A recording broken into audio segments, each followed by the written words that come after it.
नमस्कार मित्रों, एक स्वस्थ जीवन जीने के लिए हमारे चैनल को सब्सक्राइब करें और दबाइए इस घंटी को हमारे वीडियो सबसे पहले देखने के लिए। नमस्कार मित्रों, उम्मीद है कि कोरोना काल में आप अपने परिवार के साथ स्वस्थ होंगे और कोरोना जैसी महामारी से मजबूती से लड़ रहे होंगे। तो मित्रों, आज हम कोरोना के बारे में ही बात करेंगे।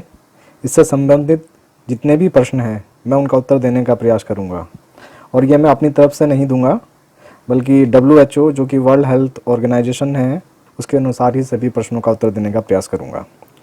तो मित्रों, सबसे आम प्रश्न यह है जो लोग आमतौर पर पूछते हैं कि कोरोना वायरस आखिर है क्या। कोरोना वायरस चमगादड़ में पाए जाने वाला वायरस है। सबसे ज़्यादा वायरस, लगभग 40 तरह के वायरस चमगादड़ में ही पाए जाते हैं और रिसर्च में भी ये बात सामने आई है कि सबसे पहले ये चीन के वुहान शहर में चमगादड़ से इंसान में आया है। तो दूसरा प्रश्न है कि अगर मुझे कोरोना के लक्षण दिखाई दें तो मुझे क्या करना है। तो अगर आपको हल्की खांसी, गले में खराश या हल्का बुखार है और आप किसी संक्रमित व्यक्ति के संपर्क में नहीं आए तो हो सकता है कि यह नॉर्मल फ्लू हो। ऐसे में घबराएं ना, घर पर ही रहें, सेल्फ आइसोलेशन में रहें। और अगर आपको सांस लेने में परेशानी हो रही है, छाती में भारीपन है, तो तुरंत डॉक्टर से संपर्क करना। तीसरा प्रश्न जो लोग पूछते हैं कि कोरोना वायरस आखिर फैलता कैसे है। तो ये एक व्यक्ति से दूसरे व्यक्ति में फैलता है। जब कोई बीमार व्यक्ति छींकता है तो उसकी छींक की बूंदों में जो वायरस होता है वो वातावरण में फैल जाता है। हालांकि ये ज़्यादा देर तक हवा में नहीं रहता, परंतु यदि उस बीमार व्यक्ति ने किसी सतह जैसे दरवाजे, खिड़की, रेलिंग या कोई भी चीज़ छुई हो और दूसरा कोई व्यक्ति जो संक्रमित नहीं है, स्वस्थ है, उस चीज़ को छूता है और फिर वो अपने हाथ से उसको हाथ को बिना धोए अपने नाक, मुंह या आंख को छू लेता है, तो ये वायरस उसके शरीर में प्रवेश कर जाता है। अगला प्रश्न ये है कि यदि मैं किसी ऐसे व्यक्ति के संपर्क में आया हूँ जो कोरोना पॉजिटिव तो है पर उसमें लक्षण नहीं है, तो क्या मुझे भी कोरोना हो सकता है? जी हाँ, बिल्कुल हो सकता है। आप भी संक्रमित हो सकते हैं, क्योंकि भले ही उसमें लक्षण ना हो पर उसके शरीर में कोरोना वायरस तो है। मित्रों, ये वीडियो थोड़ा लंबा हो सकता है क्योंकि बहुत सारे प्रश्न हैं और WHO ने इनका जवाब बहुत ही डिटेल में दिया है, वही मैं आपको बताने का प्रयास कर रहा हूँ। तो इस वीडियो को पूरा देखना और अगर आपका कोई प्रश्न हो तो आप कमेंट बॉक्स में लिख सकते हैं। अगला प्रश्न जो लोगों के मन में है कि बच्चे और बूढ़े क्या ज़्यादा संक्रमित हो सकते हैं। जी हाँ, इसमें किसी भी उम्र का व्यक्ति संक्रमित हो सकता है, चाहे वो जवान हो, चाहे बूढ़ा हो या बच्चा हो। बस फ़र्क सिर्फ इतना है कि जो बुज़ुर्ग व्यक्ति है उसमें जो मृत्यु दर है, जैसे भारत में देखा गया है, उसमें मृत्यु दर की जो संभावना है वो बुज़ुर्गों में ज़्यादा है, जो 60 साल से ज़्यादा हैं, या कोई जैसे बीमार व्यक्ति है, किसी की सर्जरी हुई है, डायबिटीज़, हाइपरटेंशन वगैरह से जो पीड़ित हैं, उनमें मृत्यु दर ज़्यादा देखी गई है। मित्रों, अगला प्रश्न है कि कोरोना वायरस की क्या कोई वैक्सीन है, एलोपैथी में कोई दवाई बनी है।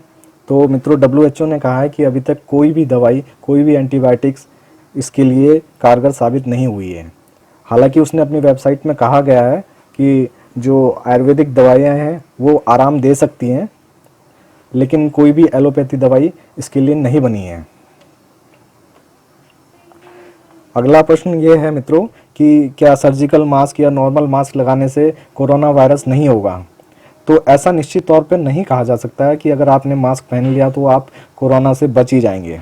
पर हाँ, मास्क लगाने से आप बहुत हद तक अपना बचाव कर सकते हैं, क्योंकि जब आप किसी सतह को छूते हैं, संक्रमित सतह को छूते हैं, तो आप डायरेक्ट अपने मुंह और नाक को छू नहीं पाते हैं, टच नहीं कर पाते हैं, क्योंकि आपने मास्क पहना होता है। अगला प्रश्न है मित्रों कि कोविड-19 के लक्षण दिखने में कितना समय लगता है। तो WHO ने कहा है कि कोविड-19 के जो लक्षण हैं वो आमतौर पर 5-6 दिन के अंदर दिखाई देने शुरू हो जाते हैं, पर ये ज़्यादा बहुत सारे केसों में या कई केसों में देखा गया है कि ये 14 दिन तक भी दिखाई दे सकते हैं और कई मामलों में लक्षण आते ही नहीं हैं। अगला प्रश्न है कि क्या जानवरों से कोरोना फैल सकता है। तो अभी तक कोई ऐसा प्रूफ नहीं मिला है कि जानवरों के द्वारा भी कोरोना वायरस फैल रहा है। ये ह्यूमन टू ह्यूमन, एक व्यक्ति से दूसरे व्यक्ति में ही फैल रहा है। अगला प्रश्न है कि कोरोना वायरस किस सरफेस पर कितने दिन तक जीवित रहता है। तो स्टडीज़ में ये पाया गया है कि प्लास्टिक और स्टेनलेस स्टील पर ये 72 घंटे तक जीवित रहता है, और कार्डबोर्ड जो गत्ता है या पेपर है वो 24 घंटे तक जीवित रहता है। अगला प्रश्न है कि फल और सब्जियों को कैसे साफ़ करें। तो मित्रों, फल और सब्जियां ये ऐसी चीज़ें हैं जो हमारी डेली रूटीन में हमें इसकी आवश्यकता पड़ती है। तो जब भी आप बाज़ार से सब्जी और फल लाएं तो उन्हें अच्छे से धोएं। सबसे पहले उन्हें एक बाल्टी में नमक के पानी में डाल दें और फिर उनको बाहर निकालकर चलते हुए पानी में, जो टैप है उसमें से जो रनिंग वाटर है, चलता हुआ पानी है, उसमें आप अच्छे से साफ़ करें और फिर उन्हें थोड़ी देर के लिए धूप में रख दें, तब उसके बाद उनको इस्तेमाल करें। तो मित्रों, ये आमतौर पर पूछे जाने वाले प्रश्न हैं जिनका उत्तर देने का मैंने प्रयास किया है। अगर इसके अलावा आपके मन में कोई प्रश्न हो तो आप कमेंट बॉक्स में ज़रूर लिखें, मैं उसका ज़रूर उत्तर दूंगा। तो ये तो हमने जितने भी प्रश्न थे वो सब हमने इनका जवाब दे दिया। मैं एक अगली वीडियो बनाऊंगा कि हमें कोरोना होने से पहले या हो गया है अगर, तो हमें क्या क्या करना चाहिए, कौन कौन सी आयुर्वेदिक दवाइयाँ लेनी चाहिए, उसके लिए मैं एक अलग से वीडियो बनाऊंगा।